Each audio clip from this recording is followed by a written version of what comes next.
Countdown for blastoff. X minus 5, minus 4, minus 3, minus 2, X minus 1. Fire.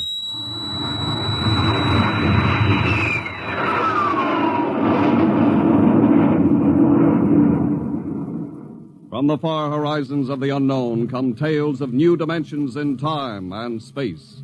These are stories of the future, adventures in which you'll live in a million could-be years on 1,000 maybe worlds. The National Broadcasting Company presents X minus 1.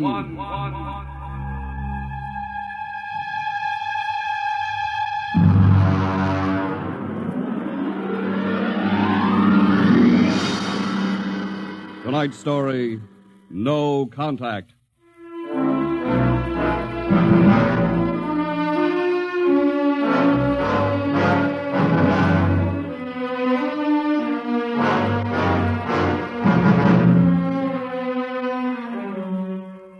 It was in the year of 1982 that spacemen first discovered the Great Galactic Barrier. In the past 10 years, rocket travel to the moon and the nearer planets had become commonplace. And then men fixed their sights on a more distant star, the remote planet known as Volta. 5 exploratory ships went out, and none came back, each in turn disappearing mysteriously at the same vanishing point, at an invisible wall somewhere in the vast outer reaches that became known as the wrecker of spaceships, the Galactic Reef. And yet, the explorers refused to admit defeat. It was on June the 2nd, 1987, that the rocket Star Cloud made ready for takeoff, the 6th to attempt to crack the barrier and win through to Volta. Now hear this. Condition green. 2 minutes to blast off. Condition green. 2 minutes to blast off. Well, Louis, this is it. I don't suppose you'll be needing the ship's doctor up here on the bridge during blastoff. I think not, Smitty. There's little chance of acceleration bends in these new overdrive ships. I'll be in my office then, counting vitamin pills if you need me. It's only a few steps. Good luck, Louis. Thank you, Smitty. Lieutenant Collier. Yes, sir? You're relieved. You'd better get down to navigation control and take over. Yes, sir. Lieutenant. Yes, sir?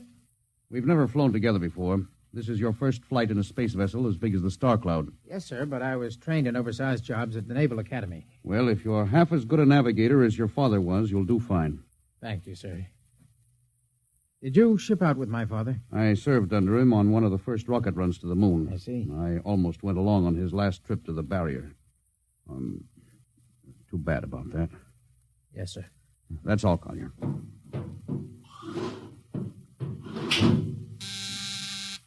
Lieutenant Paulison. Get me the ground control tower on the field. I want to talk to Colonel Harrison. Yes, sir. Go ahead, sir. I patched in the bridge speaker. Colonel Harrison? Yes, Captain? We're standing by for takeoff in 30 seconds. Good. The field's cleared of all personnel. We'll try to reestablish radio contact immediately after takeoff. In any event, there'll be a 24-hour ground monitor. Fine. Good luck. Hope you make it. Thank you. Bridge to navigation control. Nav control, Collier. Ready, Lieutenant? We're ready, Captain. The course is in the integrator for takeoff at 1200 hours. All right. Stand by for blastoff. Bridge to engine room. Fire up your rocket chambers. Take off at exactly 1200 hours. I'll read you off. 20 seconds. 19. 18. 17. 16. Hold it. Revoke all orders. Who turned in that alarm? Paulison, sir. We've uncovered a stowaway. Stowaway, where? Hiding in sickbay. Dr. Smithson found him. Have him brought up to the bridge. Engine room, kill your rockets and stand by. Thorson, this is Colonel Harrison in ground control. What's holding you up? Trouble. What's the matter with you? What's the matter with you? There's a stowaway aboard. Stowaway? Yes, I thought your men were supposed to police this base. What's the matter with you? Captain, take it easy. You know what this delay can do to us, don't you? 1 minute later, takeoff can throw us 1,000,000 miles off course. We'll have to reintegrate the whole works. Well, look, how long do you think it'll take Don't bother for me for a while. I'm busy. Stupid idiot. Captain Clausen? Yes, come in, Smitty. Here's your stowaway. I'll court-martial the... Oh, Charlie. Can you use a good radio man, Skipper? Well, I see you two have met. Matt, Skipper and me made 50 trips to the moon together. Didn't we, Skipper? Charlie, if you wanted to come along, why didn't you volunteer? I did, Skipper. They turned me down. Well, what's wrong with you? Acceleration bends. They said my arteries wouldn't stand another trip. Oh, I'm sorry to hear that. But they're wrong, Skipper. I got one more good trip in me. Listen, Skipper, you know that these green kids, they don't know the first thing about space radio operation. Now, you put a man like me on, and I'll be getting you bedtime stories from Mars. Charlie, you know the regulations as well as I do. I can't take you much as I'd like to. Colonel Harrison will murder me for this. Well, I'm sorry, Charlie. I'll have you put aground. I'll tell you what, I'll ask Harrison to put you on as ground radio contact, and it'll seem as if you're right here with us. He won't do it, sir. Well, he'd better. I'll have him busted to corporal for letting you sneak aboard. Look, Charlie, you better be off. Paulison. Yes, sir. I'm sending this man aground. Give him time to clear the launching platform. Yes, sir. So long, Charlie. I'm sorry. Good luck, Skipper.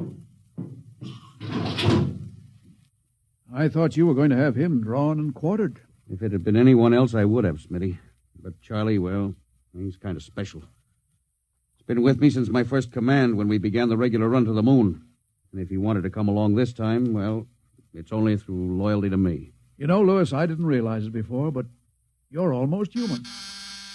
Captain Dawson, nav control, Collier. Oh, yes, Lieutenant. How badly are we fouled up? Can you recalculate the course, or shall I cancel the takeoff? I've already plotted a new course on the integrator, sir. If we take off in exactly 30 seconds, we'll need to correct for only a 1-degree deflection.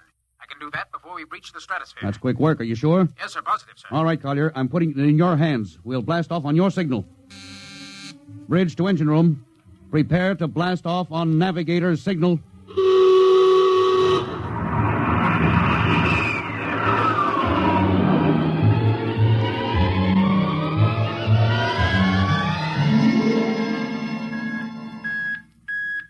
How are we doing, Collier? Coming on the bearing, sir.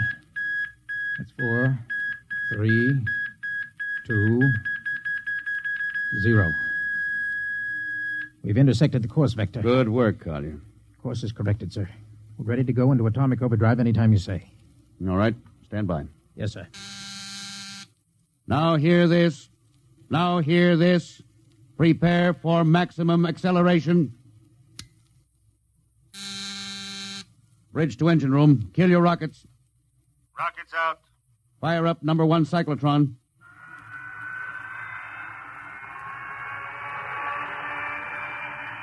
Number 1 ready. Fire up number 2. Number 2 ready. Withdraw your dampening rods. Fission chamber ready. Blast tubes cleared. All generators operating at capacity. Take it over, sir. Go into overdrive at the count of 0. 3 seconds, Mr. Collier. 3, 2, 2, 1, 1, 0. 0.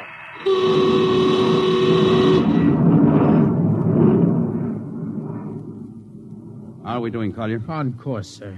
She's running hot and true. My compliments, Lieutenant. This job would have done your father credit, and he was the best navigation officer I ever saw. Oh, thank you, sir. Start your gyros. Put her on robot control. All right, the bridge is yours, Mr. Collier. If you need me, I'll be in Dr. Smithson's office. Yes, sir.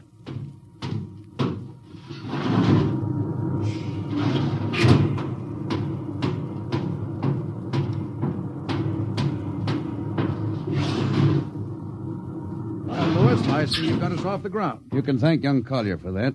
Chip off the old block. You knew his father? As a matter of fact, I knew him very well. First-rate spaceman. Oh, is he the one Yes, who... yes. He was lost in the galactic barrier on the second ship we sent out to Volta. Lewis, just what do you think this galactic barrier is? Oh, your guess is as good as mine, Doc. All I know is that 5 ships have gone into it, and none of them have come back out. You think it's a nit? How about Mestrovik's theory that it's a time warp in space? That the ships reach it and slip into another dimension? I think that's a lot of rubbish. My theory is that the galactic barrier is nothing more than a radioactive layer of some kind. Why do you say that? Well, we know that radar signals bounce off it like they were hitting an invisible glass wall. And we know that it destroys our ships and crews in some way.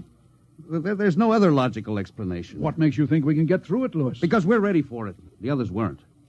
The entire hull of this ship is completely shielded with lead. We can crack through any radioactive cloud ever detected. Besides, we're equipped with some new UHF radio devices that should enable us to maintain radio contact with Earth. Nothing can happen. Absolutely nothing. Now, who are you trying to convince? Myself, I suppose. Lewis, you've had your share of glory. First skipper to reach the moon back in 1962. You could have retired. Why are you risking this trip? 5 ships are missing. Men like Prentice, Margetson, young Collier's father. I'm tired of seeing good men fed into that meat chopper. Then why are we going to Volta? We haven't any choice, Smitty. We're in a race, the kind of race where men and ships are expendable. According to the Interspace Code, the first nation to reach Volta can claim it. Well, personally, I want no part Now, of it. Doc. I'll have to play physician, morale builder, and mother substitute for 112 slightly nervous men. And your morale doesn't sound too good, Doc. As morale officer, I can state without fear of contradiction, it is terrible. And something tells me as we approach that galactic barrier, I'm not going to be alone.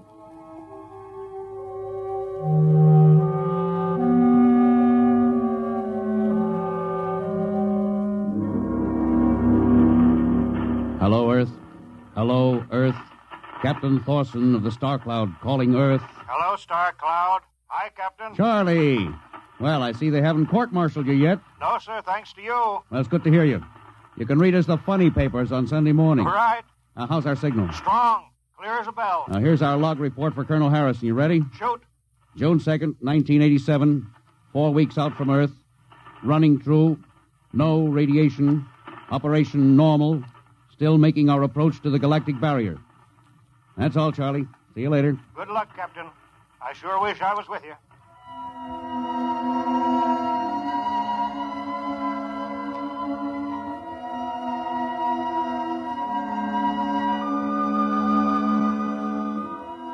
How's the morale, Smitty?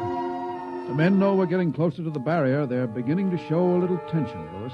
Well, how's their physical condition? Any sickness? About half the crew has come down with space blues. I was afraid of that. Are they bad? Same as usual. Lips and hands with a bluish cast.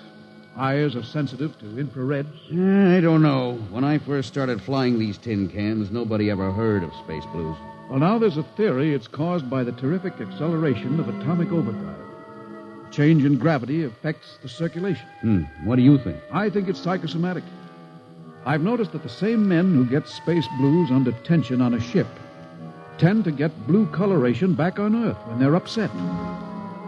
I guess it's just an occupational disease of space navigators. You think it's just nerves, then? Well, young Collier's got a bad case. I think it's tension from overwork. Maybe he needs some vitamins. Lewis, when will you realize that vitamins are not a panacea for all the troubles of mankind?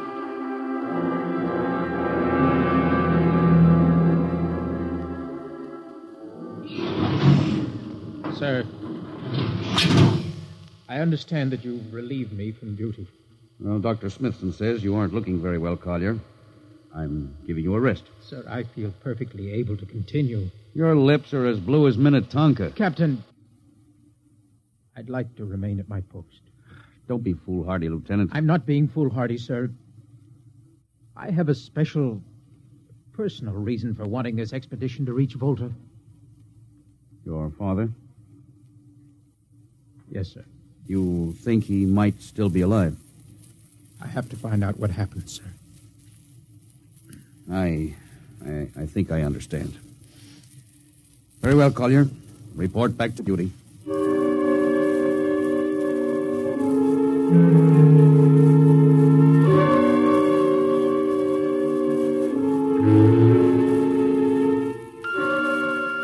What's the reading, Paulison?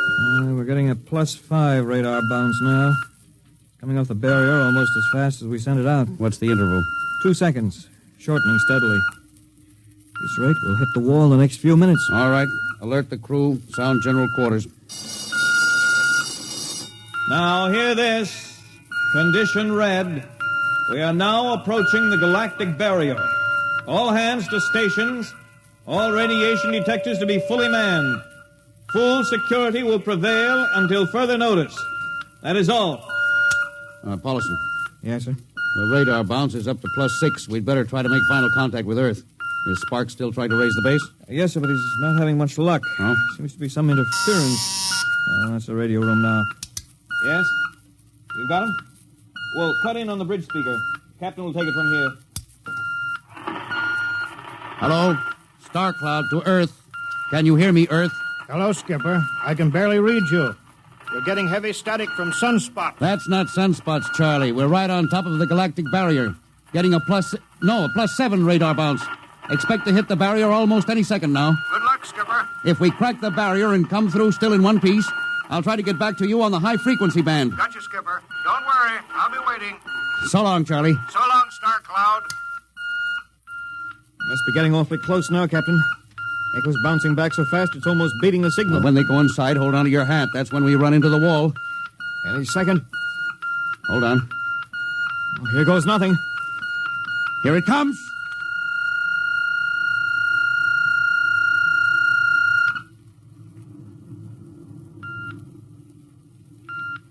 Captain,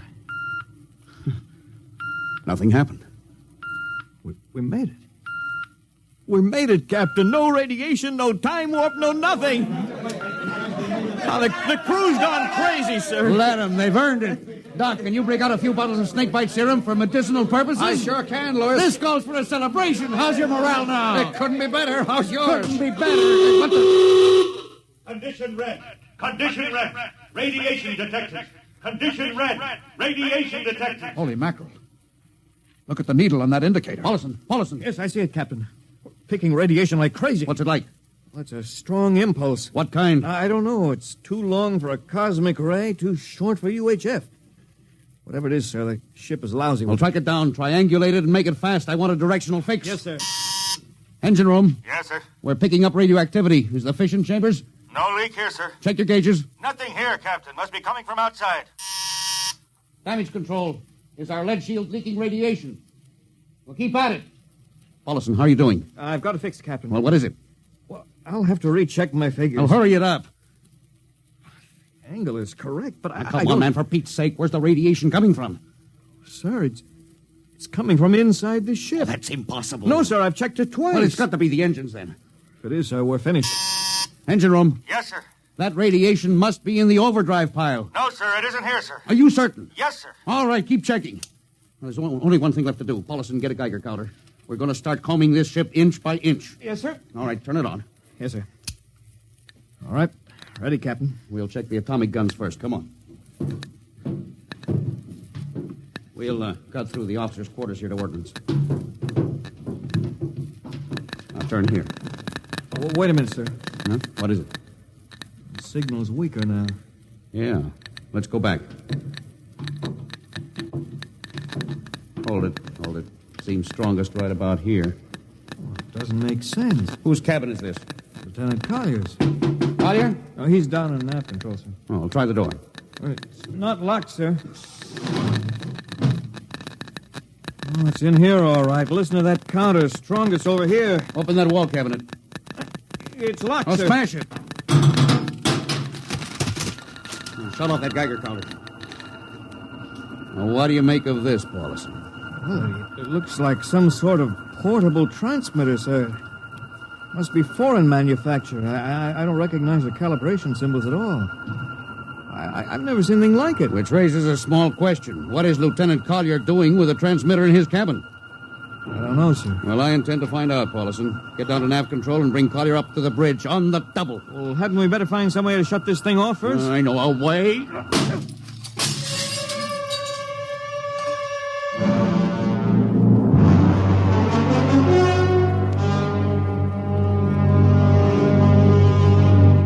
Lieutenant Collier, I'm going to ask a few simple questions, and I want a few simple answers. Yes, sir. What were you doing with the transmitter in your cabin? Transmitter, Captain? Oh, you know nothing about it. Oh, no, sir, I don't. Do you recognize these calibration symbols? No, sir.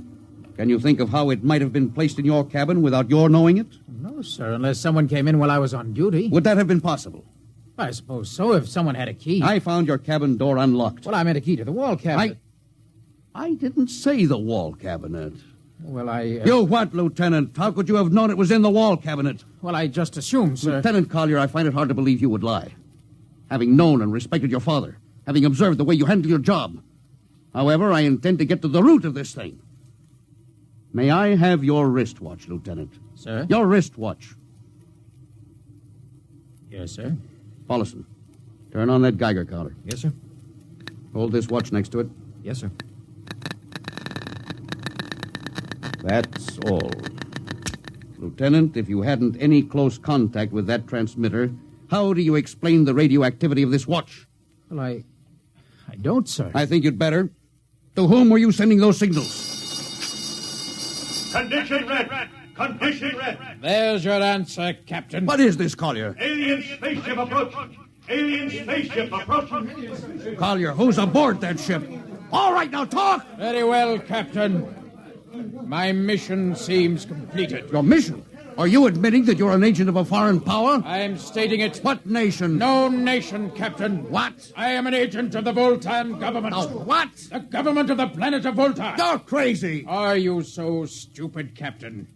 Did you think your people are the only ones who can invade another planet? What do you mean? We've had agents operating on Earth since 1945. I don't believe you. What do you think happened to those 5 ships, Captain? Where do you suppose we got our information? Your language, your culture, family background. Your appearance, you look like... Like Commander Collier? Well, is that so surprising, Captain? You see, Captain, we had a living model. I ought to kill you. That would be very foolish, Captain. I would advise you to surrender without delay. Alien ship now coming into ordnance range. I'll deal with you later, Collier. Paulison? Yes, sir. Put this man in irons, take him away. Don't worry, sir. We'll take good care of him. Carpenter, Robinson. Gunnery. Gunnery, Richardson. What's the range? 10,000 meters. They're closing fast. Put your guns on radar tracking. Tracking. Coming on the bearing. Fire. Fire, Richardson. Richardson, did you hear me? Fire! What's the matter down there? Did you hear me? Richardson, answer me. It's no use to shout, Captain. Collier, how did you get loose? Where's Paulison? Lieutenant Paulison is dead. All stations! Lieutenant Collier has escaped. Seize him, men! Don't waste your breath. Your men can't hear you, Captain. What? Those still alive are my men. You're lying. No, Captain. Every ship that has ever left Earth was controlled by a Voltan crew. That's impossible. Those were hand-picked men. Hand-picked by us. I don't believe you. No? Then why not call for help? Carpenter, Robinson, Haley, report. You see, Captain? Carpenter, Robinson, Haley. It's quite useless, Captain. I would advise you to sit very quietly and do nothing. Very well, Collier. You've beaten us. What now? The ship will be taken to Volta for, shall we say, further experimentation. I see. Of course, there's one thing you hadn't counted on. Just what is that, Captain?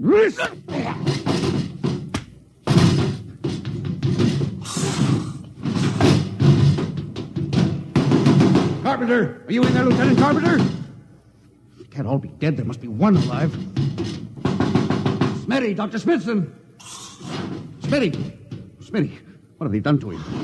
Louis, Dirty. Don't talk. I must lean closer. There's not much time. Louis, space blues. Space blues? What is it, Smitty? What are you trying to tell me? All men with space blues. Voltans. Let me help you. No, Louis. Get message back to Earth. Voltan, 5th column. Watch out for space blues. Smitty. Oh, Smitty. Captain Thorson, you can't hide from us now. Come back to the bridge and surrender, or my men will come and get you.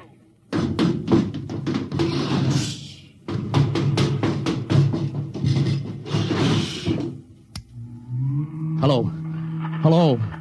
Star Cloud calling Earth. Oh, please, God, let me get through before it's too late. Hello. Star Cloud to Earth. Come in, please. Come in, please.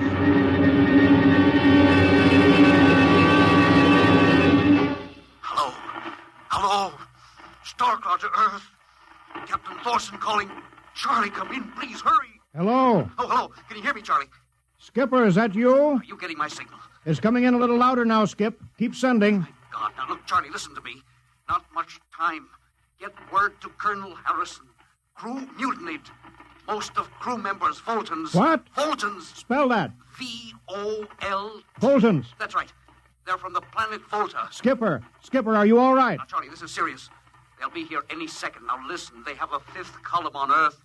They're planning to invade you. You mean it? Of course I mean it. Tell Harrison, posing as humans. You can detect them by space blues. You got that? Only Fultons get space blue. Charlie, did you hear me? Space blue. I get you. They're breaking in, Charlie. I'm depending on you. Warn everybody. Captain. They're open the door. So long, Charlie. Tell Hannah. Captain Thorson. Hello. Hello, Star Cloud. What's the trouble, Sergeant? I was just trying to raise a Star Cloud, Colonel. I had any luck? No, sir. No contact. No contact, eh? No, sir. Nearly an hour since they hit the galactic barrier. I don't understand why they haven't tried to get a message back. No, sir. Neither do I.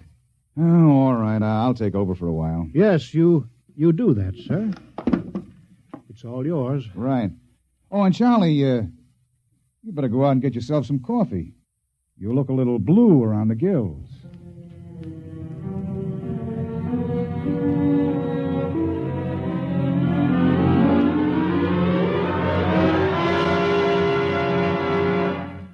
Tonight, X-1 has brought you No Contact, written by George Lefferts from an original story of Lefferts and Ernest Kinoy.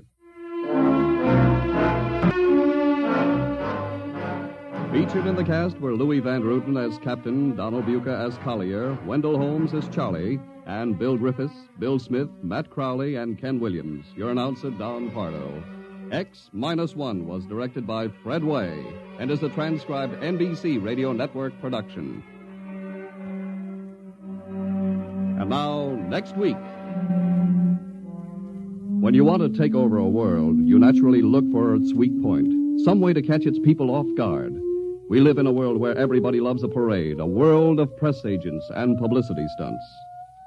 But who would ever dream that invaders from outer space would take advantage of that weakness and actually hire a press agent to advertise their coming? Who would believe it was anything but just another publicity gag? At least, not until the terrible moment when it was already too late. The moment of X-1.